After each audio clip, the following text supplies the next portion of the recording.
ಏನಾದರೂ ಹೊಸದಾಗಿ ನೀವು ವರ್ಕ್ ಏನಾದರೂ ಜಾಬ್ ಏನಾದರೂ ಸರ್ಚ್ ಮಾಡ್ತಿದ್ರೆ ದಯವಿಟ್ಟು ಯೂನಿವರ್ಸಿಟಿ ಲೈಬ್ರರೀಸ್ ಇರುತ್ತಲ್ವಾ, ಅಲ್ಲಿ ಕಾಂಟ್ರಾಕ್ಟ್ ಬೇಸಿಸ್ ಸಿಕ್ಕರೂ ಸಹಿತ ಒಂದು ವರ್ಷನಾದ್ರೂ ಮಾಡಿ. ಯಾಕಂದ್ರೆ ಯೂನಿವರ್ಸಿಟಿ ಲೈಬ್ರರಿ ಇವಾಗ ಏನು ವರ್ಕ್ ಮಾಡಿಸ್ತಿದ್ದಾರಲ್ಲ, ಓಪನ್ ಸಾಫ್ಟ್ವೇರ್ಸ್ ನಿಮಗೆ ಚೆನ್ನಾಗಿ ಕಲಿಸ್ಕೊಡ್ತಾರೆ. ಸೊ ನಿಮಗೆ ಒಂದು ವರ್ಷ ಕಾಂಟ್ರಾಕ್ಟ್ ಬೇಸಲ್ಲಿ ಸಿಕ್ಕರು ನೀವು ವರ್ಕ್ ಮಾಡಿ. ಅದನ್ನು ನನಗೆ 9 ಇಯರ್ಸ್ ಎಕ್ಸ್ಪೀರಿಯನ್ಸ್ ನಾನು ಹೇಳ್ತೀನಿ. University library 9 years experience. So ನಿಮಗೆ ಅಗ್ರಿಕಲ್ಚರ್ ಅಂತ ಇರ್ಬೋದು, ಟೆಕ್ನಿಕಲ್ ಡಿಪಾರ್ಟ್ಮೆಂಟ್ ಇಂದ ಇಂಗ್ಲಿಷ್ ಇಂದ ಇರ್ಬೋದು, ನಿಮಗೆ ಆಟೋಮೇಷನ್ ಇಂದ ಎಲ್ಲ. ಸೊ ಯಾರಾದರೂ ಹೊಸದಾಗಿ ನೀವೆಲ್ಲ ಜಾಬ್ ಸರ್ಚ್ ಮಾಡ್ಬೋದು.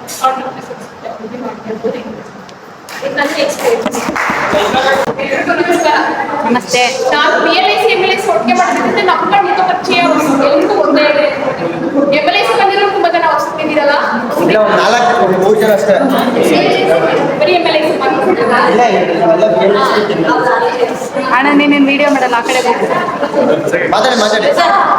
ಸ್ಟೂಡೆಂಟ್ ಲೈಫ್ ಬೋರ್ಡ್ ನನಗೆ ಮತ್ತೆ ನಾನು SBL ಆಗಿದೆ. ನಾನು ಟೀಚಿಂಗ್ ಫೀಲ್ಡಿಂದ ಏನೋ ಬೈ ಚಾನ್ಸ್ ಲೈಬ್ರರಿ ಫೀಲ್ಡ್ ಹೋದೆ. ಲೈಬ್ರರಿ ಫೀಲ್ಡ್ ಹೋದ್ರೆ ನಮಗೆ ಲೈಬ್ರರಿ ಫೀಲ್ಡ್ ನಮಗೆ ಗೊತ್ತಿಲ್ಲ, ಹೊಸ ಹೊಸ ಪದಗಳಿಗೆಲ್ಲ ಹೊಸ ತಿಳ್ಕೊಂಡಿದ್ದು. ಲೈಬ್ರರಿ ಫೀಲ್ಡ್ಗೆ ಬಂದಿದ್ದ ಆಕ್ಸಿಡೆಂಟ್ ಅಂತೆಲ್ಲ ಆ ಥರ MLIC ಮಾಡಬೇಕು ಅಂತ ಇದನ್ನು ಸೆಲೆಕ್ಟ್ ಮಾಡ್ಕೊಂಡು ತುಂಬ ಖುಷಿ ಆಯಿತು. ತುಂಬ ಜನ ಸಪೋರ್ಟ್ ಮಾಡಿದ್ರು. ಕೇಸ್ ಬಂದಮೇಲೆ ತುಂಬ ಚೆನ್ನಾಗಿತ್ತು. ವರ್ಣವಿಲ್ಲದ ವಸ್ತು ಅಂದರೆ ಪುಸ್ತಕ. ಸರ್ ಹೇಳಿದ್ರಲ್ಲ ಮಾತಾಡೋರು, ಹಾಂ ಸರ್ ಇವ್ರು ಹೇಳಿದ್ರಲ್ಲ, నాకు ಅದು ಇಷ್ಟ ಆಯಿತು. ನೆಕ್ಸ್ಟ್ ಏನೇ ಗಿಫ್ಟ್ ಕೊಡೋದಿದ್ರು ಬುಕ್ಸ್ನ ಗಿಫ್ಟ್ ಕೊಟ್ಟರೆ ಎಲ್ಲ ಯೂಸ್ಫುಲ್ ಅಂತ ನನಗೆ ಅನಿಸ್ತು. ಅವ್ರು ಹೇಳಿ ಮರಣವಿಲ್ಲದ ವಸ್ತು ಅಂದರೆ ಪುಸ್ತಕ. ಸೊ ಎಷ್ಟೇ ವರ್ಷ ಆದರೂ ಅದನ್ನ ಯಾರು ನಮ್ಮ ಮಕ್ಕಳಿಗೆ ನೆಕ್ಸ್ಟ್ ಜನರೇಷನ್ಗೆಲ್ಲ ಯೂಸ್ ಆಗುತ್ತೆ. ಸೊ ಯಾವಾಗ ಗ್ರೂಪಲ್ಲಿ ಆಗಿರಿ, ಆಕ್ಟಿವ್ ಆಗಿರಿ.